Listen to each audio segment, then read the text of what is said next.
tinokuchingamidzai kuchechi yeChrist Embassy yepamhepo yatinoita muchishona.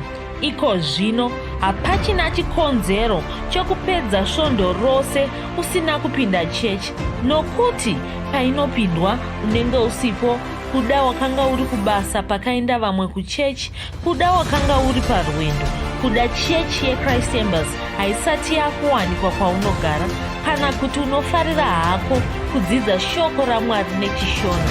Ino ndiyo yave chechi yako. Chipinda tinamati. Haleluya. Zvinosangana zvekare pamunamato wedu weChrist Embassy watinoita pamhepo muchishona, ndichimba kuti makava nesvondo rakanaka, uye ndichimba zvekare kuti makagona kubatana nesu pazuva guru rekunamata ratakava naro naMufudzi Chris. Mwedzi mitatu, mushure memwedzi mitatu yega yega, tinobatana pamwe chete naMufudzi Chris tichiva nezuva guru rokunamata, tichinyengeterera nyika dzedu, tichinyengetera pamusoro pezvinhu zviri kuitika munyika yedu nhasi. Takatodzidziswa nechekare nokuziviswa kuti kudzoka kwaJesu, kubvutwa kwavatsvene nokuguma kwenyika ino zvaswedera pedo. Saka zvinhu zvatinoona zvichiitika hazvichisiri kungoitika zvega, zvizhinji zvacho zvakutotitaridza nokutiswededza pedo nekuguma kwenyika ikoko. Saka sevanhu vaMwari tinofanira kunge tichinzwisisa kuti zviri kuitika.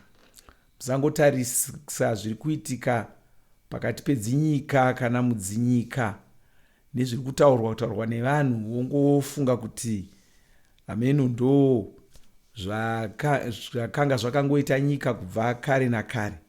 Aiwa, asi kuda vamwe wakabvunza kuti saka muri ngotaura kuti zviri kuitika munyika mazuva ano ndo zvakanyorwa mubhaibheri, ko zvaisiitika kare. Zvose zvanga zvirimo mubhaibheri, asi kuti kumwe kumashure kwese uko kuguma kwenyika kwanga kuri kure. Saka zvimwe zvinhu zvacho tanga tisinganyanyi kuzvitarisisa, uye Mweya Mutsvene vanga vasina kutivhurawo meso evakawanda. Asi nemhaka yekukosha kwenguva yatavaiko zvino, nemhaka yekuswedera kwekudzoka kwaJesu Muponesi, nemhaka yekuswedera kwekuguma kwenyika, taakufanira kuchingwarira zvino, taakufanira kuchisvinura zvino, taakufanira kungwarira. Tikanzwa hurumende dzedzinyika dzitaura zvakati, tofanira kukasira kutsvaka kuti zviri kuda kutaurwa apa. Ndo zvatakaita panguva yeCovid. Vamwe vakanga vachikakavara vachiti mungagonetseka pamusoro penhomba dzatanga nhasi here. Hongu, nhomba dzanga zina kutanga ipapo, asi idzi dzanga dzakutitaurira zvakawanda nokuda kwenguva yatiri ino. Saka vamwe nemhaka yekuti vanga vangojaira kungoti nyika ndo zvairi, vakashaya hanya nezvanga zviri kuitwa naSatani.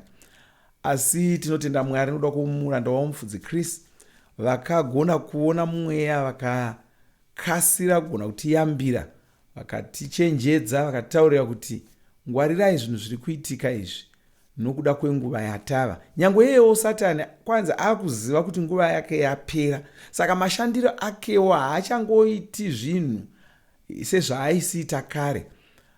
Wakuita achiziva nguva yake. Saka chose chaanoita chinenge chatova nechinangwa, nokuti zvafanana nomunhu aapa njodzi. Haachangoiti nyangwe akakanda zvibhakera, haachangokandi chimhurepure. Wakuda kutokanda chekupedzisa. Saka ukasamungwarira ukangoti akandikanda chibhakera ndomudzorera, ungasazowana mukana wokudzorera wacho. Saka gara watongwarira, watoona kuti chibhakera chake ichocho hachiswederi pedo newe, nokuti munhu waapa njodzi. Wakutoziva kuti ndikasatobatisisa ipapapa ndingasawana mumukana wokukanda chimwe chibhakera. Saka ndo zvaSatani, ndo zvamweya yetsvina, ndo zvaiitika izvozvo. Saka munoona ukasha hwese zviri kuitika mudzinyika, zviri kuitwa nehurumende, zviri kuitwa chinyi, zvose izvozvo taakufanira kuzvinzwisisa. Ndosaka tiri kuita minamato iyoyi, zuva guru rokunamata, Fudzi Kristu vachiuya vachititsanangurira zviri kuitika, vachitaridza kuti tozvinyengeterera takadii, tichibva tazvinyengeterera. Chimwe shoko ravakatotaura chaizvo chaizvo, vakati nyika yedu yakuda kunyengetererwa. Kwai nyika yedu yakuda kunyengetererwa, ndo zvairi iko zvino. Asi regai tarire pane chimwe chezvidzidzo zvatakapiwa mubhuku reRhapsody. Kwai zvidzidzise kunzwa zviri mumweya. Haleluya. Zvidzidzise kunzwa zviri mumweya. Mapisarema e110 ndima e105. Kwanzi shoko renyu ndiwo mwenje wetsoka dzangu nechiedza chenzira yangu. Fudzi Kristu vakutidzidzisa kwanzi kune vasinganzwisisi zvinhu zvemweya. Mweya yavo hainzwi zviri mumweya. Vanhu vakadai vakatowanda. Saka vanotambudzwa nenhamo dzenyika ino, vanorarama murima. Iwe unofanira kudzidza shoko raMwari, unofanira kutsvaka kunzwisisa shoko raMwari, unofanira kutsvaka kunzwisisa pfungwa dzaMwari. Izvi zvinozoita kuti ugone kunzwa zviri mumweya. Unoona, chimwe chinhu chakaitika patakazvarwa kechipiri, patakaponeswa, ndechekuti takabva tatanga kugona kurarama mumweya. Mona munhu mweya, munhu haasiri muviri wenyama watinoona kunze, munhu mweya. Saka munhu ari mweya kudaro une nyika yaanofanira kugara. Haafaniri ngowanikwa agere pano panyika yatinoona nemeso enyama. Anofanira kunge achiwanikwa munyika yemweya. Kune nyika yemweya. Nyika yemweya ndo huru. Munyika yemweya ndo mune mweya yetsvina, ndo mune ngirozi, ndo muna Mwari, ndo muna mweya mutsvene, ndo mune zvinhu zvakawanda. Uye munyika yemweya umu ndo munorongwa upenyu. Zvinhu zvinosara zvoitika pano panyika zvarongwa mumweya. Ndosaka vanhu vachizongofuma zvinhu zvaenda nerimwe divi, voshamisika kuti ingatanga takazorora pakazoita chakati. Imhaka yokuti zvinhu zvinorongwa mumweya. Kana munhu asina kuponeswa, anenge akafa munyika yomweya iyoyo. Ndosaka tichiti munhu iyeye wakafa, akafa munyika yomweya iyoyo. Saka zvinoitika munyika yomweya iyoyo haagoni kuzvidzivisa, zvinongoitika. Chero akazviona, chero akasazviona, asi zvinongoitika. Haana chaanokwanisa kuita nezvazvo nokuti wakafa munyika iyoyo. Asi kana munhu achinge azozvarwa kechipiri, kuzvarwa kechipiri ikoko kutozvarwa munyika yomweya. Wakazvarwa namai vako nababa vako munyika yepano yatinoona iyi. Asi unofanira kuchizvarwa, uchizvarirwa munyika yomweya, kuti uchigona kurarama. So kungorarama kwaunoita munyika yatinoona nemeso, unofanira kugona kuraramawo zvekare uri munyika yemweya. Kana uchinge wazvarwa kechipiri saizvozvo wakurarama munyika yemweya, unenge wakugona kupindira mune zvinoitika mumweya, uchiona zvinoitika. Ungasaona zvose, Mwari vangasakutendera kuona zvese zvese, asi vane zvavanokutendera kuti uone. Vane zvavanokubatsira kuti uone. Wazviona saizvozvo unenge wakutoziva. Ndambotaura pamusoro pezvakaitika panguva yeCovid. Fudzi Kristu vakatitaurira zvakaitika. Vakatizivisa kuti pakatanga zveCovid nyangwe ivo vanga vasingatonzwisisiwo kuti zvii zvanga zviri kuitika. Asi Mwari nobva voti ndichakutaurira kuti zvii zviri kuitika. Saka vachinamata kudaro ndokutanga kuchinzwisisa kuti zvii zviri kuitika. Ndokutanga kunzwisisa kuti munhu wanga ari kumhanyisa nyaya dzeCovid uyu mumweya ndiani. mweya wetsvina upi wakanga uri kuzviita. Ndobva wotanga kuzviona zvese izvozvo, ndokuuya ndobva wotitaurira vakati pane jinda reAsiria ndo riri kuitisa zvinhu izvozvizvi, ndo riri kugumanisa dzinyika saizvozvizvi, ngatinamate timukurire. Saka ndokubva votikokorodza tose ndokubva totanga kunamata, tichinyengetera, tichipfurunyura, tichifurusa zvinhu zvanga zviri kuitika mumweya. Saka vanhu vaizongoona zvinhu zvaakungoondomoka panapa, vaakuona nhomba dziya dzaakungoramba kuita, vaakungoona zviya zvaa zvakarongwa kuti ndo zvichaitika, zvaakunzi upenyu hwashanduka, zvaakufurunyuka, taakudzokera kuupenyu hwedu hwekare. Vashaya kuti saka nemhaka izvi zviri kuitika, inyaya yekuti mumweya tanga taakuzvifurusa nokuzvigadzirisa. Upenyu hunorongwa mumweya. Saka somuKristu waane meso anogona kuona zviri mumweya. Saka chidzidzo chiri kutidzidzisa kuti ungaashandisa sei meso iwayo, chii chaungaita kuti ugone kunyatsoona zviri mumweya. Kwanzi 2 Timoti tsamba yechipiri kuna Timoti chitsauko chechipiri ndima 15 inoti, shingaira kutsvaka kuziva shoko raMwari, zvionekwe kuti wakakodzera kumiririra Mwari semushandi wavo asina chaanganyara, asi anonzwisisa shoko rechokwadi. Kwanza asi haungofaniri kudzidza shoko raMwari chete, unofanira kukasira kuriita. Isu tiri vaKristu, James yokutanga ndima 22 inoti tiri shoko raMwari. Saka hazvifaniri kukunetsa kuita shoko raMwari. Asi mufudzi anotipa zvinhu zvitatu zvatinofanira kuita ipapapo. Kwai chokutanga unofanira kukasira kuita shoko raMwari, ndokuti ugone kubata zvinhu zvemweya. Zvijaidze kukasira kuita shoko raMwari. Kwauzonzi ipa, kasira wapa. Kwauzonzi paridzira munhu uyu, kasira wamuparidzira. Kasira kuita shoko raMwari. Kwai ndiko kuti mweya wako ugone kudavirira kushoko raMwari, ndiko kuti uone shoko iri richishanda muupenyu hwako. Saka pangazoita zvinotsvaka kukanganisa, unozoshandisa shoko raMwari kuzvikurira, unozongotaura semunhu anovimba naMwari. Izvozvo zvinozoita kuti mweya wako unzwe Mwari. Mweya wako hauzokurirwi nemuviri wako wenyama. Saka ukadzidzisa mweya wako kukasira kuita shoko raMwari, kwanzi unozogona kunzwa nokukasira kunzwa nokuona zviri mumweya. Chechipiri chavanotipa, kwanzi unofanirawo kugara wakadhakwa namweya mutsvene. Vanofanira kugara vakakuzara zuva rimwe nerimwe. Saka unofanira kugara uchinamata nemweya wako. Tsamba yokutanga kuvaKorinde chitsauko 14 ndima 14 inoti, nokuti pandinonamata nedzimwe ndimi, mweya wangu ndiwo unenge uri kunamata, pfungwa dzinenge dzisiri kuzvinzwisisa, saka dzinenge dzisiri kubatsira pamunamato uyu. Saka kwanzi gara wakadhakwa namweya mutsvene. Kuna vamwe vanhu vanovhunza zvakawanda-wanda, vaKristu zvakashatei kuti muKristu amwe hake doro? Zvakashatei kuti muKristu aende hake kunzvimbo dzamafaro dzakawanda-wanda dzinoridzwa nziyo dzinodini? Zvakashatei kuti muKristu ateerere nziyo dzomunyika? Mibvunzo iyoyo haibvunzwi navanhu vanonzwisisa zvinhu zvemweya.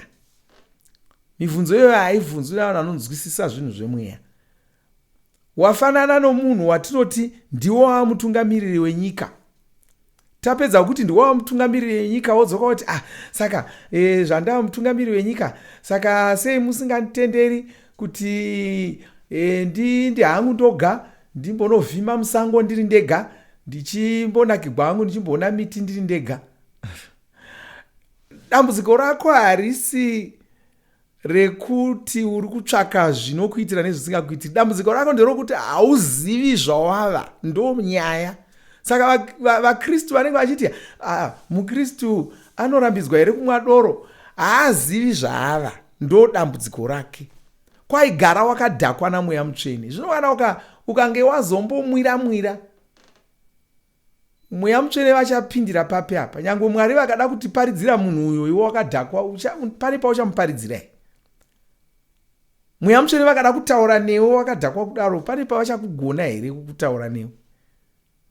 Hando pauchazongofamba mangwana vachiti ndakadhakwa ndosaka ndakatuka vanhu, apa uri muKristu. Haleluya. Pane pavachagona kukumutsa here vakati muka unamate pane chabvondoka wakadhakwa kudaro? Uye kana wakangozara nziyo dzomunyika uchingopemberawo nenziyo dzomunyika, pane pauchagona kudzoka kwakunyatsopinda mugwara ramweya mutsvene nokukasira ipapo. Gara wakadhakwa namweya mutsvene. Gara shoko raMwari rakazara mupfungwa dzako. Ziva zvauri, wamurwi. Tikakuti uri muvuto nhasi, pane imwe mibvunzo yausisabvunzi. Saka munonditendera here ndidai, saka munonditendera here. Wamuvuto, chiita zvechivuto. Haleluya. Chiita zvechivuto. Saka kwaigara wakadhakwa namweya mutsvene. Chechitatu, kwaigara uchinamata nendimi. Gara uchinamata nendimi. Kunamata uku ndiko kunamata mumweya.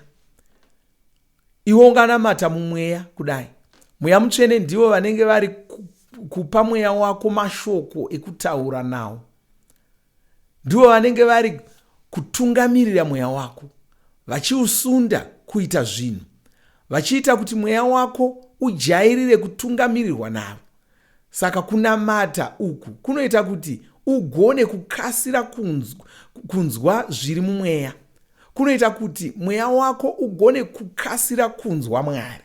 Haleluya. Nokuti zvinhu zviri mumweya izvi haugoni kuti wakatongodhakwawo hako nemhamba wotokaruka wakutozviona, wakutoziva zvokuita nezvazvo. Hazvidaro. Zvoda kuti ugare wakamuka wakangwarira. Jesu vakatirayira vakati garai musina kudhakwa. Makamuka makangwarira muchinamata. Garai makaita saizvozvo. Haleluya. Saka ndo zvawava, ndo upenyu hwawava nahwo. Wakufanira kushandira mumweya. So muKristu unofanira kushandira mumweya. Usangotarira zvinhu zvaunoona nemeso enyama wotogumira ipapo. Shandira mumweya. Tatanga kutaurirwa kunzi nzwisisa shoko raMwari. Woshandira mumweya. Wogara uchinamata nedzimwe ndimi. Wogara wakadhakwa namweya mutsvene. Mweya mutsvene vachikutiita zvakati wokasira wazviita. Haleluya. Regai tinyengetere. Baba, da kutendai nezita raJesu. Tinokutendai nekutiropafadza. Nokutendai nokuita kuti tizvigoneke kuti tigone kushandira mumweya. Da kutendai nokuvhura meso emweya yedu kuti tigone kuona zviri mumweya. Noshanda savanhu vanonzwisisa kuti tigere munyika yomweya muzita ramambo Jesu. Nokudaro hazvigoni kuti tikurirwe, hazvigoni kuti tikundikane. Muzita ramambo Jesu tinokutendai. Ndonyengeterera mumwe nomumwe wandanamata naye pazuva ranhasi. Ndomuropafadza. Chirayira maropafadzo pamusoro poupenyu hwake. Nodzingira kure kubva paari zvirwere zvose, marwadzo nezvose zverima. Ndinozvidzingira kubva maari chimuropafadza muzita ramambo Jesu. Da kutendai nyangwe nomwedzi watatanga iwoyo. Nezita ramambo Jesu, mwedzi watichaona kushanda kweshoko raMwari mukati muupenyu hwedu mumwe nomumwe wedu muzita ramambo Jesu. Ndinokunamatai, ndinokukudzai. Haleluya. Amen. Haleluya. Zvakanaka. Mwari vakuropafadzei. Ngatisangane zvekare musvondo rinouya tichidzidza shoko raMwari. Tichirangarira zvekare kuti takataurwa namuvudzi Chris kuti kubva musi wokutanga womwedzi watiri kupinda iwoyo wachikunguru, kubva musi wokutanga kusvika musi wechinomwe kwesvondo rese tiri kunamata zvekutsanya. Saka zuva rimwe nerimwe tinenge tichitsanya nomuka unotsanya kubva na6 dzamangwanani kusvika na6 dzamanheru uchinamata. Muvudzi Kristu vachanga vachizotitungamirira pakunamata manheru achona kutanga nenguva dza7 manheru tinenge taanavo vakutitungamirira kunamata. Saka isvondo ratiri kunamata irori tichitanga chikamu chechipiri chegore ra2024. Mwari vakuropafadzei. Amen.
Makomborerwa nemunamato wesvondo rino. Kana manga musati mazvarwa patsva, namatai mumashure mangu, muchidudza, muchirevesa.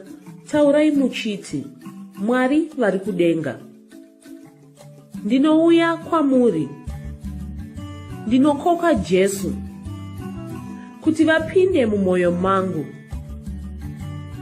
Ndinokumbira kuti Jesu vatonge upenyu hwangu. Ndinopupura kuti Jesu ndivo vavaishe wangu. Saka ndinogamuchira upenyu usingaperi. mumweya mangu. Ndazvarwa patsva. Ndava chisikwa chitsva. Ndinokutendai. Amen. Makorokoto mazvarwa patsva, tinokugamuchirai muchechi yeChrist Embassy.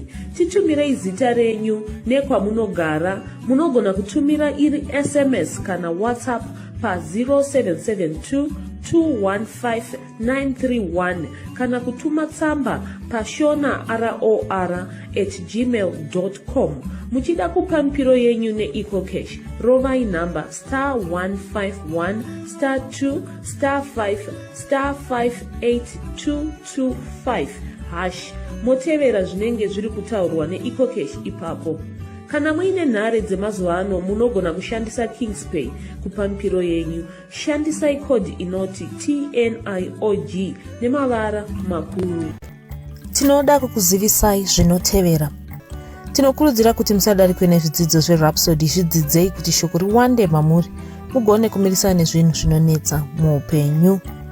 Tinodavo kuzivisa vane nhare dzeEconet kuti *205# vava kugona kuwana Rhapsody panhare dzenyu kunyangwe musina WhatsApp. Rovai nhare idzi muwane Rhapsody panhare dzenyu zuva rimwe nerimwe. Munorova *205#, mosarudza Daily Devotional. Subscribe Shona Rhapsody muchishona. Munamato uno munoubata pa WhatsApp, pa radio, pa YouTube panoti Shona Online Church, pa www.ce-shonachurch.org nepa vcc.rhapsodyofrealities.org. Tinokumbira mutizivise kana muri kutibata pane imwe yenzvimbo idzi. Kana pari painternet munogona kunyoresa muchitipa zita renyu. Kana pari pa WhatsApp tinyorerei tigopota tichikutumirai zvimwe zvidzidzo, kana kutitumira SMS pa 0772 166 928. Ivai nesvondo rakanaka.